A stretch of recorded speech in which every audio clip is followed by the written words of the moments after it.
Hi everyone, I'm back with a new movie review for you. A new shark film, Beneath the Surface. Let's talk about it.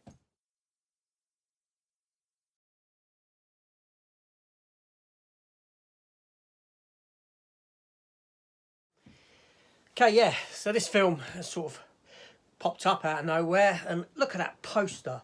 You know, shark attack film, fantastic. I'm a sucker for shark films and this sort of thing. So, yeah, right up my alley. Although they do generally disappoint, don't they? Because Jaws was always the best. It's never been topped. A few good ones, Shallows, Deep Blue Sea, that sort of thing. But for the most part, shark films have been rather rubbish and sloppy. Is this film going to be any different? So let's find out.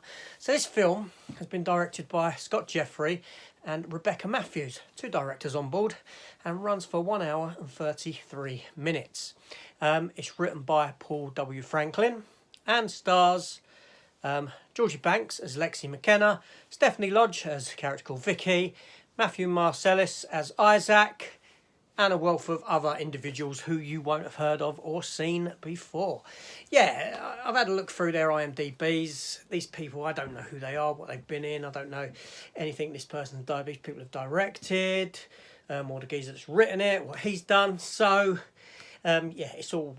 Yeah. Anyway, so this film, the story of this film, it's done a bit differently somewhat in that the shark attack perspective is done in flashbacks.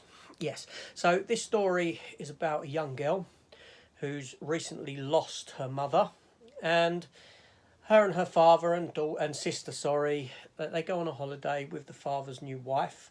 Some time has passed since the mother's death. What I'm saying is it ain't too long ago, but it's enough time for him to have remarried. So they go off onto this holiday to South Africa, where an accident occurs when they're out on a boat at night, drinking a little bit too much, and the two daughters and the father, they fall into the water. Now, Lexi, the main character of the film, she has drunk a bit too much. She slips, tumbles in the water, pulling her dad in and sister, because she grabs hold of them as she's on her way in. And thusly, they both get killed by a shark attack, and Lexi's the only survivor. So now we jump forward 3 months. And this is the main timeline for the film, this sort of setting. And she's having mental problems, you know, like sort of mental breakdown. She's suffering with depression, survivor's guilt. She blames herself for what has happened. Her boyfriend was there as well and all this sort of stuff. And she's on medication. She goes off and she's seeing a psychiatrist and all this sort of stuff, or a counsellor, I should say, to get to the root of her cause and get over it and this sort of a thing. Only as the film progresses, we come to find out that she can't remember too much about the night because of the old alcohol. But it opens up a doorway into unscrupulous activity by other individuals within the film.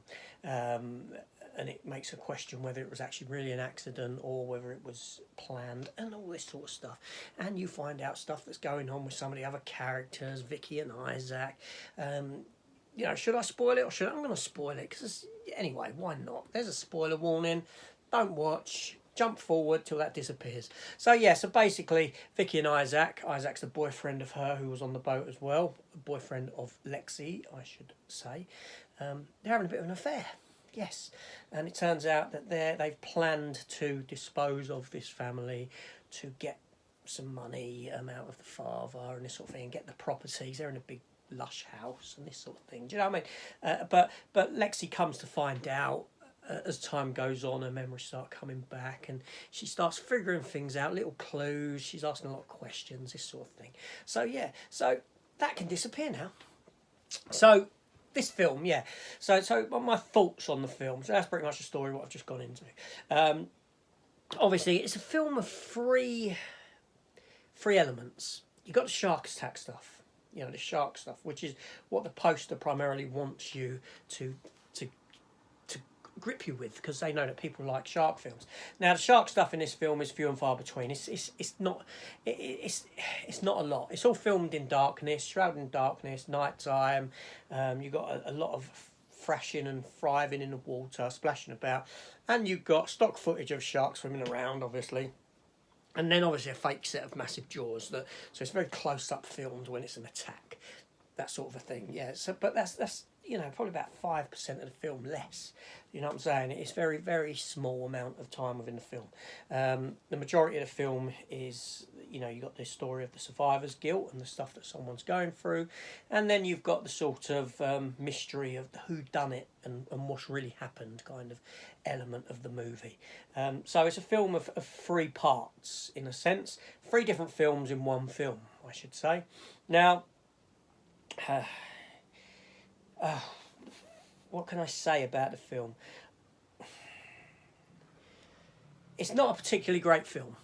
It's short, it runs, and I struggled to get to the end because it turns into the sort of mystery, who done it and why is it going on, all the answers, and running around a house with a knife and all this sort of stuff, right? It goes into that sort of a territory. So for me, I think the film had some good ideas. I think it had some good stuff in there attempting to get out.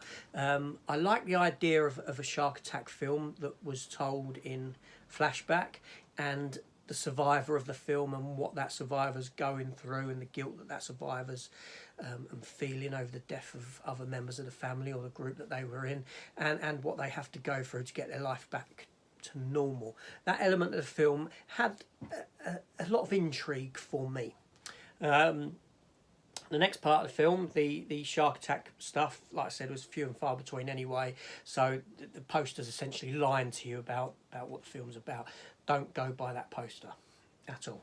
And the other element of the film, which is the sort of whodunit, blah, blah, blah, blah. That stuff we've seen before 1,000 times and done better in other films. So that's quite a tired trope within the context of the story. So that stuff didn't really work for me. So all in all, the film wasn't that great. Now, the acting is subpar. These are individuals, who probably have, can act. I think Georgie Banks as Lexi was okay at times. Stephanie Lodge was fine at times. They're not bad actors. They're just, they need to hone their craft, so to speak. I didn't think the acting was terrible. There are some other people within the film where the acting is pretty mediocre, but the primary 3 were fair enough. They were fine. They were adequate for what this film was. Directing is pretty flat and standard, as you probably expect from this sort of affair of a film. And then you go into the music. Now, the music in the film, I can't tell you who done this. I can. Josh Reichtel or something. Probably butchered that name there. I don't know what they've done before, but the music in the film does rely on a lot of sort of piano work and instrumental, like that sort of instrument.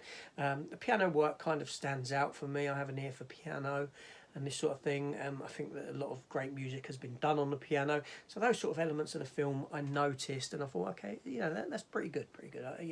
Not something I'd obviously listen to that extent, but it was like, okay, I noticed this soundtrack as I'm watching the film. Elements of the soundtrack work for what's going on in the film. There's other elements where you don't notice it whatsoever. But so that's that. So yeah, all in all, I've wasted 1 hour and 33 minutes on this film. Probably less than that actually, because I got sidetracked, shall we say, and started doing other things and looking at other things. That's what the film done to me. Ultimately, like I said, not a particularly great film at all. Very forgettable. It's just like, that sort of a film. It's not like I'm saying, this is a really bad film. It's just like, the poster does lie to you, so the film isn't what it's made to be. Now, I'd say the cleverest thing about this film is the title, Beneath the Surface. This works in numerous ways for the film. It works in 3 ways in all 3 story elements of the film. Firstly, there's the shark attack stuff, the people falling in the water, and what lies beneath the surface there. Secondly, the lies that are being told and all the distrust between the 2 characters that are now in the girl's life. What lies beneath the so-called truth that they're leading her to believe.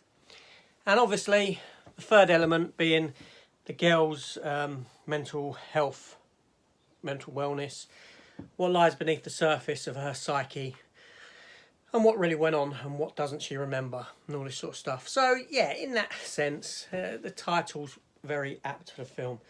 So in conclusion, not a particularly good film, very forgettable, but there was some good ideas in there and a good film trying to break out in one element of the three.